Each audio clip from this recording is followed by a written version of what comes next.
people here in the arena. They want a clean sweep. Vamos 1-0 up on the Bloodthirsty Kings. And BTK, this is proving grounds for them. Can they walk the talk? This is match point for Team Vamos, and they will definitely want to end this with a ticket to the knockout stage. Welcome to game number 2, and we'll finally see what are the adjustments that'll be shown to us by BTK this time around. I like what our panel mentioned about Team Vamos and their lineup being very honest. And for BTK, I think they just really need to approach it differently this time. They should be a little more coordinated in terms of their targets. It will be a struggle to constantly look out and pick off Zorn, considering the passive of Warlord. But I think that's one of the best ways to go around this entire composition of Team Vamos. You have to at least take out the threat of the Curse of Blood so you could operate freely when there's a team fight. Yeah, they also need to just have more pry on the neutral objectives and secure neutral objectives early, right? The biggest problem for BTK in game number 1 was the fact that they weren't able to get a gold lead at the start of the game. That's a Master Assassin, by the way, for the Irithel. Great call from Renmar earlier. And yes, this Irithel is actually a pretty good way to match up against the Granger in lane. You can see Shark walking up. Nets will purify out. But man, that's a lot of damage. Concussive Blast from Shark.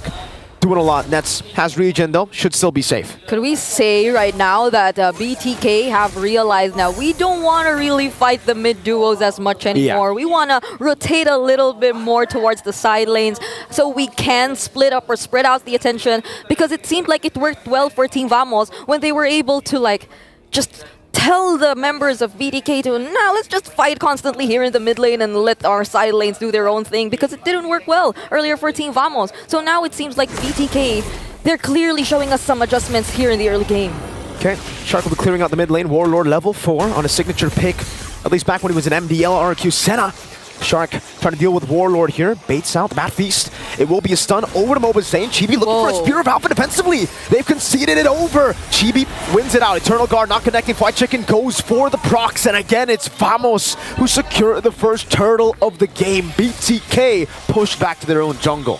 And Zorn was the only one who zoned out Mobazane.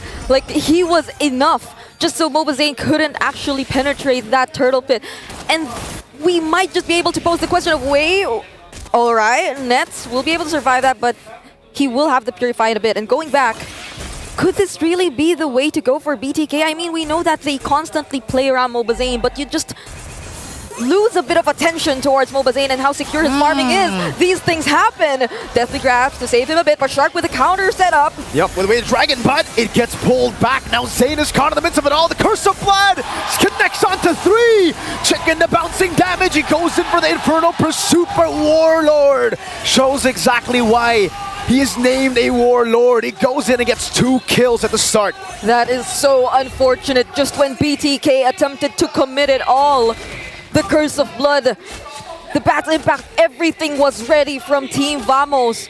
And not to mention how Chibi nearly goes unnoticed whenever there's a team fight. There's so much attention on denying all those potential setups here from Team Vamos. And that was a quick punish as well. Just when Shark thought that he could have had his hands on an ideal setup on the way of the Dragon, BTK need to be extra careful from this point onwards. I don't think it's nice to see them kind of be affected by the pressure. They're definitely affected by the pressure here. Vamos are so good at playing the mental game on the other hand, right? It's almost like mentality. When it comes to just mentalities, it's Vamos all the way. It's uno, dos, tres, hala, Vamos. 1.6k gold lead with the composition again, just like in game 1. That should be losing in the start of the game, should be winning after the power spike. And Bloodthirsty Kings now, they're going to have to be very, very careful, like you said. But I think careful isn't really the word that they need to utilize now. Like, the word and the action that they need to utilize isn't careful. They got to go and fight. They got to go and take the gold lead back. Because if they don't, Vamos are just going to steamroll through BTK. Yeah, and I mean, they can do it as much as they want, right? Their lineup right now, it's so chaotic. We haven't even seen Nets participate in the team fights as much, but Shark definitely looking for his own target, but Warlord again keeps himself safe. And look at just how they're able to manage all the threats coming in from Shark and also securing the turtle while they're at it. Shark is down. The Spear of Alpha from Mobazane was used defensively, and you can see the crowd go, wow, no! A pullback! What happened to Who's HP bar? Curse of Blood onto 2. Zora with a petrifying Warlord pulls him back. Now Nets is gunning them down, forcing Zane to use the Spear of Alpha defensively again. Chibi in the back, going for the stun. Now on the Zia, forcing to flicker out. Mobazane unable to dish out damage. Chicken's running smooth down, and now he goes in for the Infernal Pursuit. Will be able to find a kill, but a turret in the mid lane will fall, and Vamos takes it on. Chicken getting zoned away. Warlord, 5 minutes in, doing this much damage already. A mid lane turret in 5 minutes. That's how focused Team Vamos were in the mid rotations and the mid duos here of Bloodthirsty Kings, and it seemed like they denied them so much, even of their own intentions of wanting to rotate out of the mid lane, because they had to constantly defend the pressure that was being put towards the mid lane. But right now, Nets might just be a target. There's a Purify as well, and he will make it out alive, not unless... Okay, he makes it out alive. Divine intervention, Nets gets away. Chibi goes in deep. Shark has been slain. Chibi is trying to look for another kill, now jumping forward. Soul 7 ready, Sia stunned in. Chibi will get the kill to double, and smooth Alamak with the turret tank up. 7-1 is the kill score you're seeing right now. Team Vamos being very dominant in the first 6 minutes of the game. I mean, look at the goal differences already, especially in terms of the mid lane. This isn't the best situation we've seen for Hoon. He's been denied 2 games in a row. It's the best situation for Vamos. Zane caught on the Sanguine Claws again, and man, Sanguine Claws and Bad Impact should not deal that much damage in the first 6 minutes of the game. That in itself is already going to be really tough for BTK. They're relying heavily on their frontliners to get in there and dive in. And Team Vamos are not letting that happen. 3 neutral objective takes for the Sicilian, who needs to be the one scaling.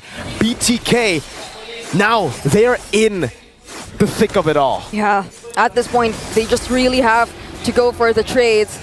It's the most they can do, especially considering that even in the very brief moments you decide to show up, Team Vamos, they wouldn't think twice about dealing the damage. You would expect BTK to throw out just the same amount of poke. They have the Granger in their hands, they have the Big Sana. But it seems a little difficult for them to just throw out all the damage, especially considering when their frontliners decide to engage. It seems like there's no backing out. That's a huge difference in terms of Team Vamos and BTK's lineup. Team Vamos, at least they have the Moonlit Walls, they have the passive, and they have the Glorious Pathway to get away whenever things just don't go their way. But BTK, it's a different story. Once they commit, there's almost no way out, especially considering the mobility that Team Vamos has in their hands. Now they're just waiting for the late game, right? It's getting to a point where BTK are the ones waiting for late game. And I don't know, I feel like for Vamos, they're like, sure, we can play for the late game. If you want to play for late, it's all right, man. We're just going to play it slow, farm up again, Warlord stacking up like an absolute beast. So there's no real worry for Vamos at this point. It is all on BTK, the pressure, the game, everything. Warlord gets another there, and I'm really curious to see at 8 minutes how many stacks Mr. Warlord has on the Sicilian. Yeah. Because it's a 5,000 gold lead, and Warlord's doing so much damage. That's another free turret down below. BTK are just constantly forced to give away these neutral objectives, give away even structures. 8 minutes in, down to just the tier 2 in the mid lane and up top. It'll be a trade at least. 178 There you go. stacks. Actually, is that impressive? I don't think it's It's not that crazy. It's not that crazy. It's pretty okay. It's like, but I mean, it's all right. It's 8 minutes. We're 8 minutes into the game, but there have been a lot of team fights, I'd say. And another thing is probably I'm also curious as to whether we'll be seeing Warlord and Zorn not together at all in this entire game. But Nets early pickup on the Malefic gun. So talk about mobility, talk about range. Yeah. Team Vamos, it seems like they're well equipped to face whatever potential team fight we'll be seeing in the next few minutes. And that was just Vamos who are going to control the neutral objective. Again, BTK don't really have an entry point over here. Oh. Warlord is just chunking Fly Chicken down. It's a tier 1 for a Lord. Not a good trade, but the only trade that BTK can get right now. Mobazane forced to S. Spear of Alpha backwards. Nets gets a turret up top too. BTK are just down to their base turrets in both side lanes now. BTK though, how could they defend all of this? Because Mobazane decides to go in and he's just bursted down like that by Team Vamos. And Smooth makes a line for BTK to stay behind. Now you can see the recalls from Vamos. Oh. The easy server are roaring in Malaysia. They actually formed the V in Vamos before they spammed all those recalls. And they're just simply waiting for this lore that they took in their hands. The lane equilibrium isn't that great, so BTK, they might find some ways to deal with this, but I don't know. Just look at the amount of damage Team Vamos is able to throw out, but Nets uses the heavy crossbow to get away, but Shark is punished by Team Vamos way before the Lord even gets to the base of BTK. The Bloodthirsty Kings are down to their last set of turrets. A holy defense stands in the way of Vamos. But what's that to Warlord, who's fully stacked up? Smooth goes in to revitalize as well. Zone in the back line now. That's going to be Smooth taking a lot of hits. The Lord will be able to get into the vicinity of the turret. Zia goes in for some clear. Not the fastest of clear. The turret will be taken down to the mid lane, and the bottom lane should follow next. Nets heavy crossbow to take it down, and Vamos say, we're good, we're happy. Now we will prolong your suffering. And that's a great showing of discipline from Team Vamos, because BTK clearly, they were ready to go. They were ready to look for a target. That was a concealed play used by Shark, who currently is standing on a 0-3, and that is not a great sign, especially if you aren't able to get the necessary trades out of it. So we're looking at an 8k gold lead in favor of Team Vamos, which is all the more reason for them to just hold on to this lead. They don't need to do anything crazy. They just need to play this by the book, because BTK, they're the ones who have to find a way to deal with all this pressure. We've seen them struggle in terms of wave clear earlier, so the second time that Team Vamos gets their hands on an objective... Wait? How do they do it though, right? If there is a possible comeback angle, though it is like, what, very low at this point. Yeah.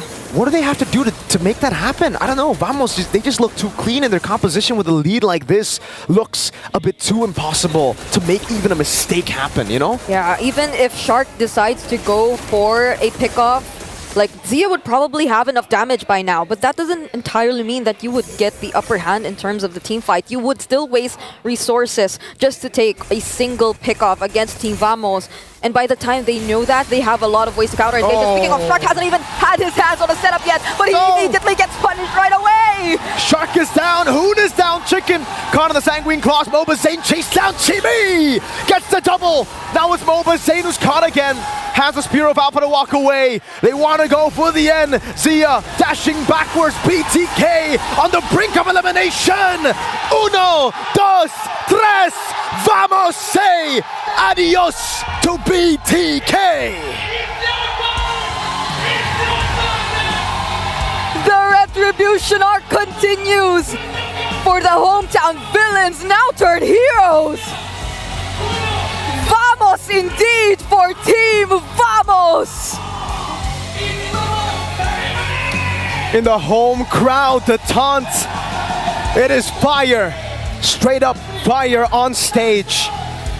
Walking from one side to the other in front of the man who called them the easy server. Vamos are the ones to eliminate the Bloodthirsty Kings and their phenomenal run in the Swiss stage. The clash of servers took an unexpected turn. It was a one-sided series for Team Vamos. Let's head over to our panel and have them break down that series for all of us.